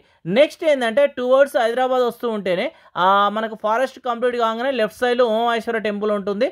చాలా పవిత్రమైన పుణ్యక్షేత్రాల్లో ఈ క్షేత్రం ఒకటి. మీరు తప్పకుండా దర్శనం అయితే చేసుకోండి. ఇక్కడ దర్శనం చేసుకున్నాక నెక్స్ట్ ఆంధ్రప్రదేశ్లో చూడవలసింది అహోబిలం. అహోబిలం అంటేనే నవనరసింహస్వామి క్షేత్రాలు అయితే మనకు దర్శనమిస్తాయి. మొదటగా మనం దిగువ అహోబిల క్షేత్రం దగ్గర అయితే ప్రస్తుతానికి అయితే ఉన్నాము. ఇక్కడ స్టే చేయడానికి రూమ్స్ అవి చాలా అవైలబుల్గా ఉన్నాయి. మినిమం ఏంటంటే 1000 రూపీస్ అయితే ఉంది. ఆలయ టైమింగ్స్ అవన్నీ అయితే ఇచ్చేసాను చూడండి. మనకి దిగువ అహోబిల క్షేత్రంలో నరసింహస్వామి మనకు చాలా అవతారాలతోనైతే ఈ గోడలపైన అయితే దర్శనమిస్తూ ఉంటాడు. విజయనగర చక్రవర్తి వచ్చేసి ఈ ఆలయ నిర్మాణంలో అయితే తోడ్పడ్డాడట. ఈ ఆలయంలో ఎక్కువ భాగాన్ని విజయనగర చక్రవర్తి అయిన శ్రీకృష్ణదేవరాయల వారే నిర్మించడం అయితే జరిగిందట. ఒకసారి చూడండి, ఈ ఆలయ నిర్మాణం కూడా ఎంత బాగా కనబడుతుందో. మనకు నవనరసింహస్వామి క్షేత్రాలలో ఈ క్షేత్రం అయితే కాదు, మనకు అన్ని నవనరసింహస్వామి క్షేత్రాలు కొండపైనే మనకు దర్శనమిస్తూ ఉంటాయి. ఇక ఇక్కడ మీరు దర్శనం చేసుకున్నాక తర్వాత కొండపైకి వెళ్తారు కదా, అప్పుడు నవనరసింహస్వామి క్షేత్రాలను అయితే మనం దర్శనం అయితే చేసుకుందాం. మేమైతే ఫస్ట్ దిగువ అహోబిలంలో ఉన్న స్వామివారిని దర్శనం చేసుకున్నాక ఎగువ అహోబిలంకి అయితే బయలుదేరాము. ఎగువ అహోబిలంలో ఉన్న అన్ని నరసింహస్వామి క్షేత్రాలు క్షేత్రాలను దర్శనం చేసుకోవాలంటే ఇక్కడ టూర్ ప్లాన్లు కూడా అవైలబుల్గా ఉన్నాయి, వెహికల్స్ ఉన్నాయి. ఒక 400 రూపీస్ ఇలా తీసుకుంటారు. అన్నీ అయితే వాళ్ళే చూసుకొస్తారు. లేదంటే బస్ పైన ఫస్ట్ ఎగువ అహోబిలంకి అయితే చేరుకోండి. ఇలా వెళ్తూ ఉంటే మధ్యలో లెఫ్ట్ సైడ్ వచ్చేసి మీకు భార్గవ నరసింహస్వామి ఆలయానికి వెళ్ళడానికి దారి ఉంటుంది. బట్ ట్రెక్ చేసుకుంటా చాలా దూరం అయితే వెళ్ళాల్సి ఉంటుంది. ఇక ఇక్కడ కంప్లీట్ చేసుకుంటే చేసుకోండి, లేదా లాస్ట్లో కంప్లీట్ చేసుకోండి. ఇక ఇక్కడ నుంచి మనం ముందుకు వెళ్తూ ఉంటే ఈ ఫారెస్ట్ యొక్క అనుభూతి అయితే చాలా బాగుంటుంది. వర్షాకాలంలో హెవీగా వాటర్ ఫ్లో ఉంటుందట. ఈ మధ్యలో వచ్చేసి మీకు కారంజ నరసింహస్వామి వారి ఆలయం అయితే కనబడుతుంది. చూడండి, చుట్టూ కొండలు, ఈ కొండల మధ్యలో ఒక స్వామివారి ఆలయం ఉంటుంది. ఇక్కడ దర్శనం చేసుకోండి. ఒకవేళ పార్కింగ్ ఎక్కువ వెహికల్స్ ఉంటే మాత్రం ఇక్కడనే అన్ని వెహికల్స్ ఆపేస్తారు. ఇక్కడ నుంచి కిలోమీటర్న్నర నడుచుకుంటూ మనం ఎగువ అహోబిలంకి అయితే చేరుకోవాల్సి ఉంటుంది. మేము మార్నింగ్ టైంలో వచ్చినాం కాబట్టి మా వెహికల్ వచ్చేసి పై వారికి అయితే వచ్చేసింది. ప్రస్తుతానికి మన నరసింహస్వామి వారి క్షేత్రం దగ్గరికి అయితే వచ్చాము. చూడండి, ఆ కొండల పైన మనకు నవనరసింహస్వామి ఆలయాలు అయితే కనబడతాయి. ఇక్కడ చూడండి భైరవ గుహ అయితే ఇక్కడ కనబడుతుంది. పూర్వకాలం నాటి నిర్మించింది. ప్రస్తుతానికైతే శిథిలమైపోయిన రూపంలో మనకైతే దర్శనమిస్తుంది. ఇక్కడనే మనకు నరసింహస్వామి వచ్చేసి తన భక్తుడైన ప్రహ్లాదుని రక్షించడం కోసం రాక్షసులకు రాజైన హిరణ్యకశిపుని అయితే సంహరించిన ప్రదేశమే ఈ అహోబిల నరసింహస్వామి క్షేత్రం. ఇక్కడ వచ్చేసి మనకు నరసింహస్వామి ఒక బిలంలో అయితే దర్శనం ఇవ్వడం అయితే జరుగుతుంది. మనకు ఒకసారి చూడండి, ఈ మెట్ల మార్గంలో పై భాగానికి అయితే చేరుకున్నాము. అక్కడ వచ్చేసి ఎగువ అహోబిల నరసింహస్వామి అయితే మనకు దర్శనం ఇస్తున్నాడు. ఇక్కడ ఏదో పుష్కరాలు అవి జరుగుతున్నట్టున్నాయి. అన్ని ఏర్పాట్లు అయితే చేస్తున్నారు. చూడండి, స్వామివారి ఉత్సవాల కోసం. ఇక్కడ నుంచి మీకు జ్వాలాకి వెళ్ళాలంటే మాత్రం వెళ్ళలేని వాళ్ళకు డోలీలు అయితే అవైలబుల్గా ఉన్నాయి. 3500 రూపీస్ ఇలా అయితే తీసుకుంటున్నారు.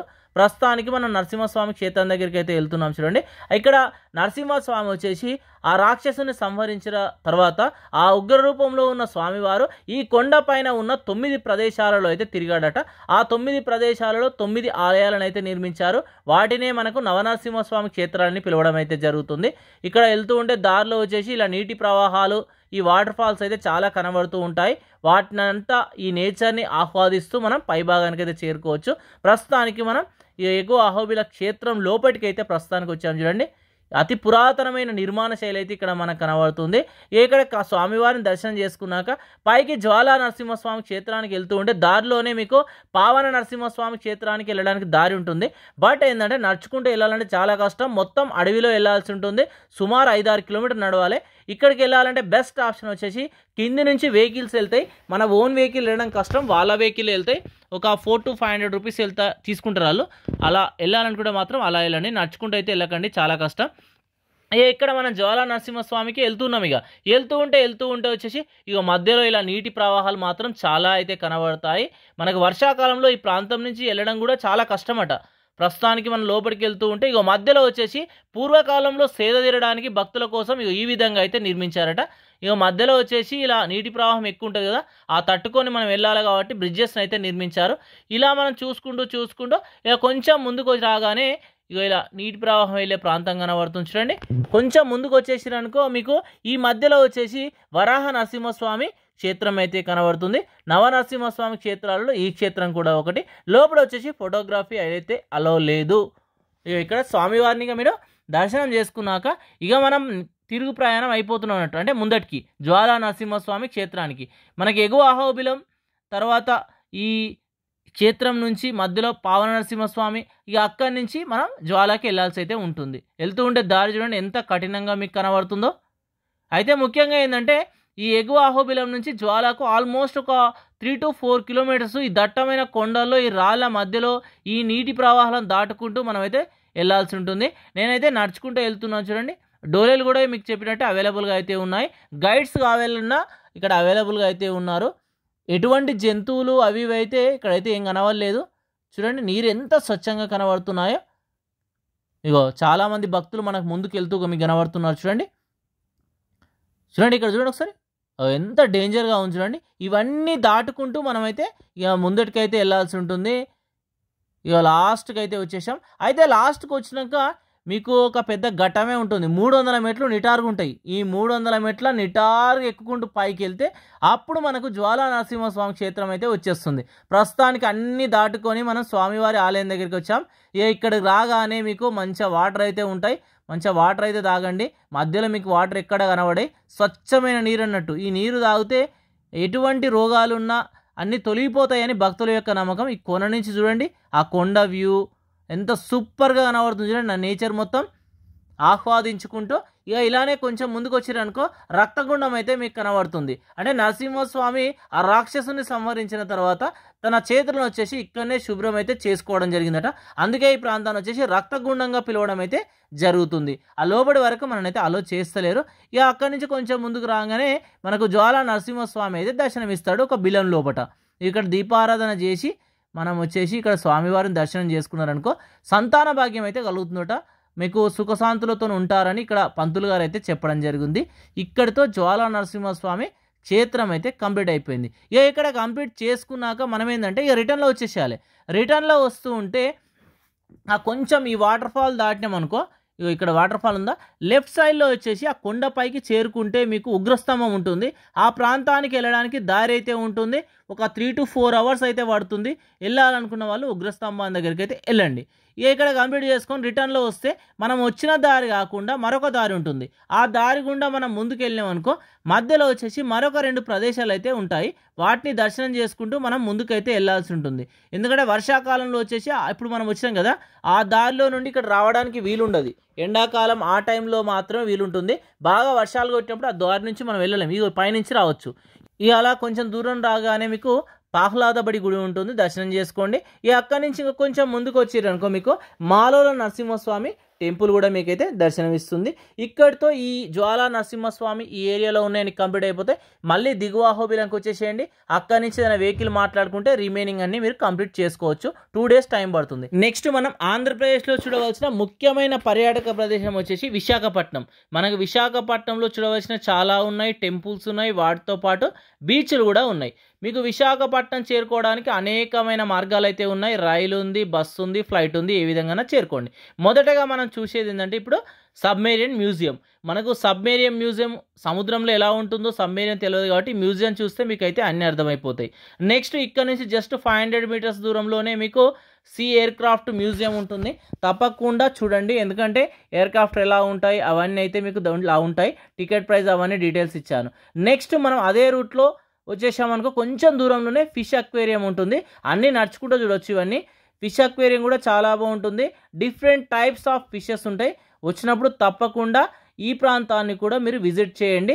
నెక్స్ట్ మనం చూడవలసింది వచ్చేసి విశాఖ హార్బర్, వైజాగ్ హార్బర్గా పిలువబడుతుంది. మనకు తప్పకుండా ఈ ప్లేస్ని అయితే విజిట్ చేయండి. సండే రోజు చాలా బాగుంటుంది. అన్ని ఫిషెస్ ఇక్కడనే పెడతాయి. అన్ని రకాల బోట్లు, రకరకాల ఫిషెస్లు అన్నీ అయితే ఈ ప్రాంతంలో మీరు చూడొచ్చు. ఇక్కడ నుంచి ఇక కొంచెం దూరం ముందుకు వెళ్ళారనుకో మీకు కొండపైన వచ్చేసి రోజ్ హిల్ చర్చ్ ఉంటుంది. చర్చ్ చాలా ఓల్డ్ది. అక్కడి నుంచి ఏంటంటే సముద్రం వ్యూ చాలా బాగుంటుంది అన్నట్టు. ఇక ఇక్కడ నుంచి మళ్ళీ రిటర్న్ వచ్చేసేయండి. రిటర్న్ వచ్చేసి సబ్మెరీన్ మ్యూజియం నుంచి కొంచెం ముందుకు వచ్చిరనుకో ఇక పక్కనే ఆర్కే బీచ్ ఉంటుంది. ఎంజాయ్ చేయాలనుకుంటే ఇక్కడ చేయండి. ఈ ఆర్కే బీచ్ పక్కనే మీకు వచ్చేసి రామకృష్ణ బీచ్ ఉంటుంది. ఈ బీచ్లో కూడా మీరు ఎంజాయ్ అయితే చేయొచ్చు. మీకు వసతి గృహాలు కూడా చాలానే ఉన్నాయి ఇక్కడ. ఆ 200 rupees హాస్టల్స్ కూడా అవైలబుల్గా ఉన్నాయి. బస్ స్టాప్ దగ్గర ఉన్నాయి, చూసుకోండి ఒకసారి. నెక్స్ట్ మనం వెళ్ళబోయేది ఏంటంటే కైలాసగిరి టెంపుల్. ఈ కైలాసగిరి టెంపుల్ పైకి వెళ్ళడానికి రోప్వే కూడా అవైలబుల్గా ఉన్నది. 100 rupees ఇలా టికెట్ అయితే ఉంది. పైకి ఎక్కాక కొండపై నుంచి వ్యూస్ చాలా బాగా పడతాయి, సముద్రం వ్యూస్. అక్కడ ట్రైన్ కూడా అవైలబుల్గా ఉంది. తిరగాలనుకుంటే మీరైతే తిరగండి. ఈ విధంగా కైలాసగిరి టెంపుల్ని అయితే కంప్లీట్ చేసుకోండి. నెక్స్ట్ మనం చూడవలసిన ప్రదేశానికి అయితే ఇప్పుడు వెళ్ళిపోతున్నాం. ఈ ప్రదేశాన్ని తేనేటి పార్క్ అంటారు. బీచ్ పక్కనే కొత్తగా నిర్మించారు, ఒకప్పుడు లేదు ఈ పార్కు. ఇక ఈ పార్కుని కంప్లీట్ చేసుకొని ఇంకా కొంచెం ముందుకు వచ్చేసారనుకో మీకు జూ పార్క్ ఉంటుంది, ఇందిరాగాంధీ జూ పార్కు. ఒకవేళ చూడాలనుకుంటే జూ పార్క్ని అయితే చూడండి, చాలా బాగుంటుంది. ఎందుకంటే మనకు సముద్ర తీరాన ఈ జూ పార్క్ ఉంటుంది. కొన్ని 100 ఎకరాలలో ఈ జూ పార్క్ విస్తరించి అయితే ఉంది.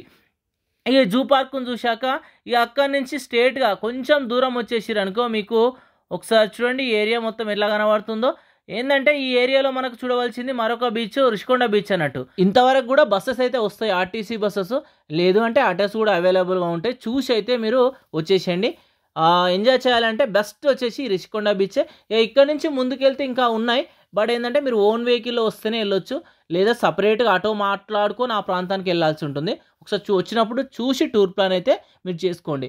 నెక్స్ట్ ఇక్కడ చూడవలసిన ముఖ్యమైన ప్రదేశం వచ్చేసి రామానాయుడు స్టూడియో, కొండపైన ఉంటుంది. ఇక్కడికి ఏంటంటే నేను వెళ్ళినప్పుడు 10th degree వెళ్ళిన ఆ టైంలో వెళ్ళినప్పుడు చూసిన, అప్పటికిప్పటికైతే సేమ్ ఉందట. మీరు వెళ్ళినప్పుడు చూడండి. నెక్స్ట్ వచ్చేసి రిషికొండ వెంకటేశ్వర స్వామి వారి టెంపుల్ కొత్తగా నిర్మించారు.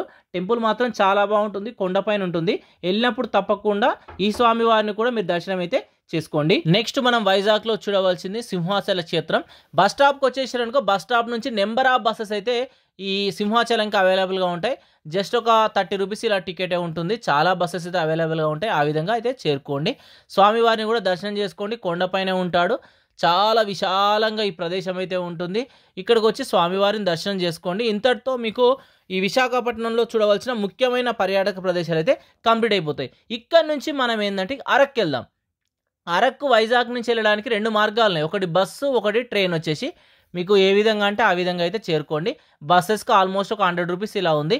అరకు వరకు అయితే బస్సెస్లో చేరుకోండి. నేనైతే బస్సులో అరకుకు అయితే చేరుకున్నాను.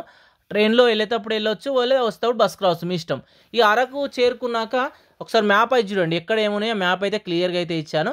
ఈ అరకు టౌన్లోనే చూడవలసినవి మీకు చాలానే ఉన్నాయి. ఒక 2-3 అయితే ఉన్నాయి. ప్రస్తుతం వచ్చేసి మనకు ట్రైబల్ మ్యూజియం అయితే చూపించాను. ఇక ఆ పక్కనే వచ్చేసి కాఫీ మ్యూజియం ఉంటుంది. డిఫరెంట్ టైప్స్ ఆఫ్ కాఫీస్ అయితే ఇక్కడ దొరుకుతాయి. కొనుక్కోవాలన్నా కొనుక్కోవచ్చు, కాఫీ పొడి అవన్నీ మీరు కావాలనుకుంటే తీసుకోండి. నెక్స్ట్ ఈ పక్కనే మీకు మళ్ళీ వచ్చేసి గార్డెన్ అన్నట్టు మనకు ఈ బొటానికల్ గార్డెన్ ఉంటుంది. ఈ గార్డెన్ చాలా బాగుంటుంది. డిఫరెంట్ టైప్స్ ఆఫ్ ఫ్లవర్స్, చాలా చెట్లు ఇవన్నీ అయితే కనబడతాయి. మీరు అంతా తిరగలేమనుకుంటే టాయ్ ట్రైన్ అవైలబుల్గా ఉంటుంది. ఈ ట్రైన్ ఎక్కి కూడా మీరైతే ఈ బొటానికల్ గార్డెన్ అయితే కంప్లీట్ చేసుకోవచ్చు. ఇవన్నీ ఏంటంటే బస్కి వచ్చి నడుచుకుంటూ చేసుకోవచ్చు. నెక్స్ట్ మనం ఏంటంటే ఈ అరకులో Chaparai, pink forest, waterfall ఉంటున్నాయి. ఇక్కడ ఒక 10 కిలోమీటర్ దూరం ఉంటుంది అరకు నుంచి. కానీ ఇక్కడికి వెళ్ళాలంటే ఆటోస్ అవైలబుల్గా ఉన్నాయి. బట్ ఏంటంటే వాళ్ళు ఒక్కొక్కరు 1500 నుంచి 2000 రూపీస్ వరకు అడుగుతారు. ఒకసారి చూసి అయితే మీరు ప్లాన్ చేసుకోండి. ఇవి చూడడానికి ట్రైబల్ మ్యూజియం ఇవన్నీ చూపిస్తారు. కానీ ఆటో ఛార్జెస్ చాలా ఎక్కువ ఉన్నాయి. ఆ టూర్ ప్లాన్ ప్యాకేజెస్ అయితే అవైలబుల్గా లేవు. ఇప్పుడు నేను చెప్తుంది పింక్ ఫారెస్ట్, ఇది కూడా చూపిస్తారు. మధ్యలో గార్డెన్లు ఉంటాయి, అవి చూపిస్తారు. నెక్స్ట్ ఒక వాటర్ ఫాల్ ఉంటుంది, అవి చూపిస్తారు. ఇవి ఇప్పుడు మనం చూసిన 3 గార్డెన్లు, ఇవన్నీ కలిపి వాళ్ళు 1500 నుంచి 1800, 1000 రూపీస్ ఇలా తీసుకుంటారు. ఇక్కడ నుంచి మనం బొర్రా కేవ్స్కి వెళ్తూ ఉంటే దారిలో వచ్చేసి కాఫీ ప్లాంటేషన్ అయితే ఉంటుంది. మధ్యలోనే మీకు వీళ్ళకి సంబంధించిన ఏమంటారు ట్రైబల్ మార్కెట్ ఉంటుంది. తప్పకుండా చూడండి అది కూడా. అక్కడి నుంచి కొంత దూరం వచ్చిరనుకో గాలికొండ వ్యూ పాయింట్ ఉంటుంది, చాలా బాగుంటుంది. ఇక ఇవన్నీ కంప్లీట్ చేసుకుంటూ మనం ఏంటంటే లాస్ట్కు బొర్రా కేవ్స్ దగ్గరికి అయితే వచ్చేస్తాము. ఈ బొర్రా కేవ్స్ దగ్గరికి వస్తూ ఉంటే మధ్యలో వచ్చేసి తాటికొండ వాటర్ ఫాల్ ఉంటుంది, చాలా బాగుంటుంది. లోపలికి వెళ్ళాల్సి అయితే ఉంటుంది. మీరు ఇవన్నీ చూడడానికి ఆటో కూడా మాట్లాడుకోవచ్చు అరకులో. ఇప్పుడు మనం చెప్పిన ఈ view point, plantation, Borra caves, Katiki waterfall ఇవన్నీ చూపిస్తారు. ఒక రోజులు అయిపోతాయి. బట్ ఏంటంటే 2000 రూపీస్ ఆటో వాళ్ళు అయితే తీసుకుంటారు. నైట్ స్టే చేయాలంటే అరకులో వచ్చేసి హరిత రిసార్ట్ అయితే అవైలబుల్గా ఉంది. నెక్స్ట్ ఇక్కడ బొర్రా కేవ్స్ దగ్గర కూడా అవైలబుల్గా అయితే ఉంది. ప్రైవేట్ రూమ్స్ కూడా అవైలబుల్గా ఉన్నాయి. ఒక 1000 రూపీస్ ఇలా ఉన్నాయి రూమ్స్ అయితే. ప్రస్తుతానికి మనం బొర్రా కేవ్స్ దగ్గరికి వచ్చినాం చూడండి. కొన్ని వందల వేల సంవత్సరాల కింద ఈ బొర్రా కేవ్స్ అయితే ఏర్పడ్డాయట. ఆ కేవ్స్ నుంచి కొంచెం ముందుకు రాగానే ప్రైవేటు వాళ్ళ ట్యాక్సీస్ అయితే అవైలబుల్గా ఉంటాయి. మన వెహికల్ అయితే ఈ కట్కా వాటర్ ఫాల్కి అలో చేయరు. చూసి అయితే ప్లాన్ చేసుకోండి. నెక్స్ట్ మనం చూడవలసింది లంబసింగి. లంబసింగి అంటేనే మన ఆంధ్ర ఊటీగా చెప్పడం అయితే జరుగుతుంది. నైట్ స్టే చేయడానికి ఇక్కడ ఆప్షన్లు కూడా ఉన్నాయి. బట్ ఏంటంటే కొంచెం ఎక్స్పెన్సివ్. ఈ అరకు నుంచి లంబసింగి వెళ్ళాలంటే కరెక్ట్ చూసుకొని వెళ్ళండి. ఆటో వాళ్ళు చాలా రేట్ అడుగుతుర్రు. నెక్స్ట్ వనజంగి, ఇది కూడా అంతే. చాలా బ్యూటిఫుల్ ప్లేస్, అంటే ఎక్స్ట్రాడినరీ ప్లేస్గా చెప్పుకోవచ్చు. మనకు ఆకాశం భూమి కలిసిపోయినట్టయితే ఈ ప్రాంతం అంటే మనకు కనబడుతుంది. నెక్స్ట్ మనం చూడవలసింది రిటర్న్లో వస్తూ ఉంటే, ఒకవేళ హైదరాబాద్ నుంచి టూర్ ప్యాకేజ్ మాట్లాడుకొని మీరు వస్తున్నారు అనుకో, ఇప్పుడు నేను చెప్పుకునే వైజాగ్, అరకు, సింహాచలం, అన్నవరం ఇవన్నీ చూపించుకొని మళ్ళీ రిటర్న్ బ్యాక్ అయితే వెళ్తారు. 7000 రూపీస్ ప్యాకేజ్ ఉన్నది. టీఎస్ మనకు తెలంగాణ టూరిజంలో అయితే చెక్ చేసుకోండి. నెక్స్ట్ మనం చూస్తున్న ప్రదేశం కర్నూలు. కర్నూలులో చూడవలసినవి బాగానే ఉన్నాయి. మొదటగా వచ్చేసి కొండారెడ్డి బుర్జ్, కర్నూలు ఫోర్టు. నెక్స్ట్ వచ్చేసి మనకు కర్నూలు టౌన్లోనే ఉన్న ఓర్వకల్ రాక్ గార్డెన్, చాలా బాగుంటుంది. ఎన్నో సినిమా షూటింగ్లు కూడా ఇక్కడ జరిగినాయి. నెక్స్ట్ వచ్చేసి బనగానపల్లె. మనకి ఏంటంటే కర్నూలు నుంచి ఒక 50 కిలోమీటర్స్ దూరంలో ఉంటాయి. ఇక్కడనే మనకు బ్రహ్మంగారు కాలజ్ఞానం రాసిన గుహలు ఇవన్నీ అయితే కనబడతాయి. అచ్చమాంబ గారు ఇల్లు కూడా ఇక్కడనే ఉంటుంది. ప్రస్తుతానికి మనం ఏంటంటే ఈ బ్రహ్మంగారు కాలజ్ఞానం రాసిన రవ్వలకొండ దగ్గర అయితే ఉన్నాము. ఇక్కడనే గోవులను కాచుకుంటూ బ్రహ్మంగారు కాలజ్ఞానం అయితే రాశాడు. ప్రస్తుతానికి ఆ గుహ దగ్గరికి అయితే మనం వెళ్తున్నాం. భూమి లోపల గుహలు ఉన్నాయి, అందులో కూర్చొని మనకు బ్రహ్మంగారు కాలజ్ఞానం అయితే రాశాడు. ప్రస్తుతానికి ఆ గుహలో ఉన్నాం చూడండి. ఆ కిందికైతే వెళ్తున్నాము. బ్రహ్మంగారు ఉత్సవాల రోజు చాలామంది రష్ ఉంటారు. మేము వెళ్ళినప్పుడు ఆ ఉత్సవాలు అయితే జరుగుతున్నాయి. ఇలా లోపలికి ఉన్న చూడండి, ఇక్కడ లోపల కూర్చొని మనకు కాలజ్ఞానం అయితే రాయడం జరిగింది. అక్కడ కాలజ్ఞానం రాస్తున్న టైంలోనే అచ్చమాంబ గారు అయితే బ్రహ్మం గారిని అయితే చూడడం జరిగింది. ఆ ప్రదేశం కూడా అక్కడనే ఉంది. మొత్తం ఏంటంటే ఈ గుహలో నుంచి 14 పుణ్యక్షేత్రాలకైతే దారి ఉంది.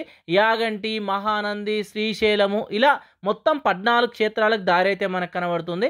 ప్రస్తుతానికి దారి అయితే మూసుకుపోయింది. ఒకసారి చూడండి, ఇక బ్రహ్మం గారు కాలజ్ఞానం రాసిన రోజులు ఉపయోగించిన కోనేరు. ఇక్కడనే ఈ కోనేరును ఉపయోగించుకొని నీటి అవసరాలను అయితే తీర్చుకోవడం జరిగింది. ఇక్కడి నుంచి వెళ్తే మీకు మహానంది అయితే కనబడుతుందట. ఇక ఇలా కొంచెం ముందుకు వచ్చామనుకో బ్రహ్మం గారు కాలజ్ఞానం కూర్చొని రాసిన ప్రదేశం అయితే ఉంటుంది. ఒకసారి చూపిస్తా చూడండి. కొంచెం ముందుకు వస్తే చూడండి, ఇక్కడ ఏంటంటే చిన్న గుహనే కానీ ఎటువంటి ప్రాబ్లం రాదు, శ్వాసకు సంబంధించిన ప్రాబ్లం కూడా రాదు, చాలా బాగుంటుంది. దేవతలు అంటే మరి అలానేమో, అందుకే చాలా పవిత్రమైన ప్రదేశంగా అయితే ఈ ప్రాంతాన్ని కొలుస్తారు. ఇక్కడ కంప్లీట్ చేసుకున్నాక అచ్చమాంబ గారి హౌస్ కూడా వెళ్ళండి, బనగానపల్లిలో ఉంటుంది. అయితే ఇక్కడ చేరుకోవడానికి ముఖ్యంగా నంద్యాల నుంచి కర్నూలు నుంచి హాఫ్ అన్ అవర్కి ఒక బస్సు బనగానపల్లెకు ఉంటుంది. ఈ బనగానపల్లె చేరుకున్నాక ఒక ఆటో ఇట్లా మాట్లాడుకున్నారనుకో ఓ 400 రూపీస్ తీసుకుంటారు. ఇప్పుడు మనం చూసిన రవ్వలకొండ క్షేత్రము, అచ్చమాంబ గారి హౌజు, ఇప్పుడు మనం చూస్తున్న నవాబ్ ప్యాలెస్, యాగంటి ఇవన్నీ అయితే వాళ్ళు చూపించడం జరుగుతుంది. ప్రస్తుతానికి మనకు అరుంధతి కోటలో చూపించిన మనకు నవాబ్ ప్యాలెస్ అయితే ఉన్నాము. ఈ ప్యాలెస్ ఏంటంటే పూర్వకాలంలో రాజులు వచ్చేసి వేసవి కాలంలో విడుదకైతే ఈ ప్రాంతానికి అయితే వచ్చేవాళ్ళట. మొత్తం 13 గదులతోని చాలా బాగుంది ఈ కోట. మనకేంటంటే అరుంధతి సినిమాలో గద్వాల్ కోటగా ఈ కోటను అయితే వాళ్ళు చూపించడం జరిగింది. చూడండి, ఆ రూప్ మొత్తం ఒక పెద్ద పెద్ద చెక్కలతోనైతే నిర్మించారు. లోపటి భాగం ఎలా ఉందో ఐడియా లేదు, ఒకసారి లోపలికి వెళ్ళి చూపిస్తాను. చూడండి ఎంత పెద్ద పెద్ద గదులు కనబడుతున్నాయో ఒకసారి చూడండి. వావ్, ఎంత పెద్దగా ఉన్నాయో చూడండి. ఆ పైన మొత్తం కూలిపోయింది. ఒకప్పుడు ఏంటంటే ఎవరు పట్టించుకోపోయేటల్లట. ఆ సినిమా తర్వాత వచ్చేసి దీనికి ఒక టికెట్ ప్రైస్ పెట్టిరు, ఒక 5 రూపీసు. ఇలా చూసుకోవడానికి ఒక మనిషి కూడా ఇక్కడైతే ఉంటుండు. చాలా ఓల్డ్ కన్స్ట్రక్షన్ అయితే ఇక్కడ చూడొచ్చు. నిర్మాణ శైలి కూడా చాలా డిఫరెంట్గా ఉంటుంది. వచ్చినప్పుడు తప్పకుండా మీరైతే ఈ ప్రాంతాన్ని కూడా చూడండి. నెక్స్ట్ మనం చూడబోయేది ఏంటంటే యాగంటి క్షేత్రం. చివరగా ఈ యాగంటి క్షేత్రాన్ని ఈ కర్నూలులో అయితే చూద్దాం. యాగంటి క్షేత్రాన్ని ఏంటంటే మనకు హరహర రాయలు, బుక్క రాయలు వచ్చేసి 14వ శతాబ్దం 13వ శతాబ్దం ఆ మధ్యకాలంలో అయితే నిర్మించడం అయితే జరిగిందట. ఇక్కడ మనకు వచ్చేసి మనకు అగస్త్య మహాముని తపస్సు చేసిన ప్రదేశం కూడా ఉంటుంది. వెంకటేశ్వర స్వామి గుహ ఉంటుంది. బ్రహ్మంగారు కాలజ్ఞాసిన గుహ ఉంటుంది. ఈ కోనేరులోనే అగస్త్య మహాముని స్నానం ఆచరించి ఇక్కడ ఉన్న ఉమామహేశ్వరుని అయితే ప్రార్థించేవాడట. ఇక్కడ వచ్చేసి అగస్త్య మహాముని ఈ తపస్సు చేస్తున్న టైంలో ఇక్కడ కాకులు వచ్చేసి పదే పదే భంగం అయితే కలిగించాయట. అప్పుడేంటంటే అగస్త్య మహాముని వచ్చేసి మనకు ఈ కాకులకైతే శాపాన్ని పెట్టాడట. ఈ యాగంటి క్షేత్రం ఈ చుట్టు పరిసరాలలో ఎప్పుడు కాకులు ఉండొద్దని, అందుకే ఈ ప్రాంతంలో ఒక్క కాకి కూడా మీకైతే కనబడది. ఇక అక్కడి నుంచి కొంచెం ముందుకు రాగానే స్వామివారి క్షేత్రం అయితే ఉంటుంది. క్షేత్రాన్ని కూడా మీరు దర్శనం అయితే చేసుకోండి. ముఖ్యంగా ఏంటంటే బ్రహ్మంగారు తన కాలజ్ఞానంలో చెప్పినట్టు కలియుగాంతంలో లేచి లంకె వేసే బసవన్ అయితే ఇక్కడనే మీకు దర్శనం ఇస్తుంది. ఒకసారి అయితే బసవన్నను కూడా చూపిస్తాను. పైన వచ్చేసి ఇలా చిన్న కోనేరు అయితే మీకు దర్శనం ఇస్తుంది. ఇక్కడ స్వామివారు ఉన్నాడు, దర్శనం చేసుకోండి. ఇప్పుడు మనం చెప్పుకున్న బసవన్న వచ్చేసి రైట్ సైడ్లో ఉన్నాడు. పూర్వం ఏంటంటే ఈ బసవన్న చుట్టూ తిరిగి ప్రదక్షిణాలు చేసుకోవడానికి వీలుగా ఉండేదట. ప్రస్తుతానికి ఏంటంటే పెరిగిపోయి ఆ చుట్టూ ప్రదక్షిణాలు చేసుకోవడానికి వీలు లేకుండా అయితే అయిపోయింది. 20 సంవత్సరాలకు ఒక అంగుళం చొప్పున వచ్చేసి ఈ నందీశ్వరుడు అయితే పెరగడం జరుగుతుంది. మన పురావస్తు శాఖ వాళ్ళు కూడా నిర్ధారించడం అయితే జరిగింది. మన కలియుగ అంతంలో ఈ బసవన్న లేచి రంకెలు అయితే వేస్తుందట.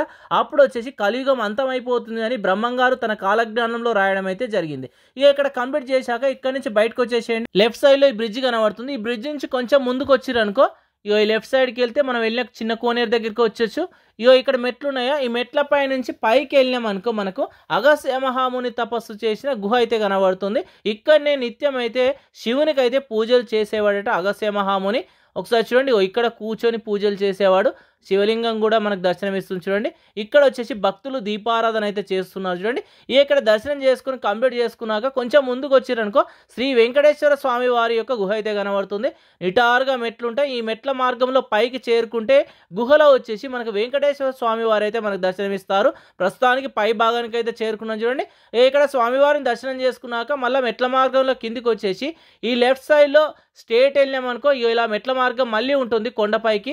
ఆ పైకి వెళ్ళామనుకో అక్కడ బ్రహ్మంగారు కాలజ్ఞానం రాసిన గుహ ఉంటుంది. ఇక్కడ నుంచి మనం చూసాం కదా రవ్వలకొండకు మార్గం అయితే ఉంది. ప్రస్తుతానికి ఆ మార్గం నుంచి ఎవరిని పోనివ్వడం అయితే జరగట్లేదు. నెక్స్ట్ ఆంధ్రప్రదేశ్లో చూడవలసిన ముఖ్యమైన పర్యాటక ప్రదేశాల్లో మారేడుమిల్లి ఒకటి. మొత్తం ఫారెస్ట్ ఏరియా మనకేంటంటే పుష్ప సినిమా షూటింగ్స్ చాలా వరకు ఇక్కడనే జరిగింది. అప్పటి నుంచి ఈ ప్లేస్ చాలా ఫేమస్ అయింది. ఇక్కడ నైట్ స్టే చేయాలన్నా మనకు అవైలబుల్గా అయితే ఉన్నాయి. ఒకరోజు అలా సేద తీరాలంటే మంచి ప్లేస్ వచ్చేసి ఈ మారేడుమిల్లిగా మనం చెప్పుకోవచ్చు. నెక్స్ట్ వచ్చేసి Papikondalu. One of the best place వచ్చేసి ఆంధ్రప్రదేశ్లో పాపికొండలు. ఈ బోటింగే మనకు మంచి అనుభూతిని అయితే ఇస్తుంది. 1 డే బోట్ అయితే ఉంటుంది. మీరు భద్రాచలం నుంచి వచ్చినా లేదా రాజమండ్రి నుంచి వచ్చినా సేమ్ ప్రైస్ 1275 ఉంటుంది. ఫుడ్ ట్రాన్స్పోర్ట్ అంతా వాళ్ళదే. ఒక డే మొత్తం అక్కడైతే మీరు స్పెండ్ చేయండి, చాలా బాగుంటుంది. నెక్స్ట్ మనం చూడవలసింది మంత్రాలయం. రాఘవేంద్ర స్వామి వారు కొలువైన పుణ్యక్షేత్రమే ఈ మంత్రాలయం. మనకు తుంగభద్ర నది ఒడ్డున ఈ మంత్రాలయం అయితే ఉంటుంది. ప్రస్తుతానికి మంత్రాలయ క్షేత్రానికి అయితే చేరుకున్నాం. చూడండి, మనకేందంటే ఈ మంత్రాలయం వచ్చేసి కర్నూలు డిస్టిక్లోనే ఉంటుంది. మనకు కర్ణాటక బార్డర్లో ఉంటుంది. అక్కడి నుంచి చేరుకోవచ్చు, లేదా ఇక్కడి నుంచి కూడా మీరు రావచ్చు. హైదరాబాద్ నుంచి వచ్చే వాళ్ళకు ఒక 250 కిలోమీటర్స్ దూరంలోనే ఈ మంత్రాలయం అయితే ఉంటుంది. ఈ మంత్రాలయంలో చూడవలసిన పర్యాటక ప్రదేశాలు వచ్చేసి ఆల్మోస్ట్ 12 వరకు అయితే ఉన్నాయి. మీకు ఫుల్ వీడియో ఏది కావాలన్నా మన ఛానల్లో అయితే ఉంది. ముఖ్యంగా తిరుపతి కానీ, కడప, కర్నూలు, మహోబిలము, మహానంది, శ్రీశైలము, ఇలా ఏవి కావాలన్నా టూర్ ప్లాన్ వచ్చేసి క్లియర్గా మన ఛానల్లో అయితే ఉంది. ఇండివిజువల్ వీడియోస్ కూడా క్లియర్గా అయితే ఉన్నాయి. వెళ్ళేటప్పుడు మీరు ఒకసారి చూసి అయితే వెళ్ళండి, ఉపయోగపడవచ్చు ఈ వీడియోస్ అయితే. ఇప్పుడు నేను చూపించిన వీటితో పాటు మనకు ఆంధ్రప్రదేశ్లో చూడవలసిన పర్యాటక ప్రదేశాలు ఇంకా చాలా ఉన్నాయి. మెయిన్ అయితే మీకు చూపించాను. ఎందుకంటే east Godavari, west Godavari side వెళ్ళిరనుకో ఒక గొప్ప అనుభూతే మీకు వస్తుంది. ఎందుకంటే బ్యూటిఫుల్ నేచర్ వచ్చేసి అక్కడైతే మీకు కనబడుతుంది. నెల్లూరు అట్ టైం కూడా చాలానే ఉన్నాయి. అయితే మీకు చాలా వరకు అయితే నేనైతే చూపించాను. ఇవన్నీ మీకు ఆంధ్రప్రదేశ్లో ఉన్నాయి. అయితే ఏంటంటే కొన్ని ఇంకా నేను కవర్ చేయలేదు. కవర్ చేసిన వరకు అయితే మీకు ఆల్మోస్ట్ అయితే అన్నీ చూపించాను. ఒకసారి చూసి టూర్ ప్లాన్ అయితే చేసుకోండి. ఇవన్నీ మీకు కంప్లీట్ చేయాలంటే ఆల్మోస్ట్ ఒక 10 to 12 డేస్ అయితే పట్టవచ్చు. ఎందుకంటే తిరుపతి ఒక 2 days, ఆర్స్ట్రీల్స్ ఒక 1 day, శ్రీకాళహస్తి ఒక 1 day పడుతుంది. నెక్స్ట్ అహోబిలం ఒక 2 days, కడప ఈ ఏరియాలో చూడవలసినవి ఒక 2 days. అంటే నేను చెప్పినవి మొత్తం శ్రీశైలం ఒక 2 days, వైజాగ్, అరకు కలిపి ఒక 2 days, ఇలా ఒక 10 to 12 డేస్లో మీకు ఆంధ్రప్రదేశ్లో చూడవలసిన ముఖ్యమైన పర్యాటక ప్రదేశాలు అయితే చూడొచ్చు. అయితే కొన్ని ప్రదేశాలను చూడడానికి టూర్ ప్యాకేజ్ అయితే అవైలబుల్గా ఉన్నాయి. మామూలుగా తిరుపతి చుట్టుపక్కల చూడాలనుకునే వాళ్ళకు తిరుమల తిరుపతి దేవస్థానం ప్యాకేజ్ అని కొట్టండి, గూగుల్లో వచ్చేస్తుంది. ఒక 8 hours మీకు చాలా దేవస్థానాలు అయితే వాళ్ళు కవర్ చేస్తున్నారు. 500 rupees ఇలా ఉంది. మనకేంటంటే బస్ స్టాప్ ఉంటుంది కదా, main bus stop Vishnu Nivas దగ్గర, అక్కడనే టికెట్లు ఇస్తారు. ఆ విధంగా టూర్ ప్యాకేజ్ ఉంది. నెక్స్ట్ అరకు, ఈ వైజాగ్ కంప్లీట్ చేసుకోవడానికి కూడా టూర్ ప్యాకేజ్ అయితే అవైలబుల్గా ఉంది తెలంగాణ టూరిజం వల్ల. ఒకసారి చూసుకొని అయితే టూర్ ప్లాన్ అయితే చేసుకోండి. ఆల్మోస్ట్ ఆంధ్రప్రదేశ్లో చూడవలసిన ముఖ్యమైన పర్యాటక ప్రదేశాలను అయితే మీకైతే చూపించాను. ఇంకా చాలానే ఉంటాయి. నేను చూసినవి మీకైతే చూపించాను. Thank you.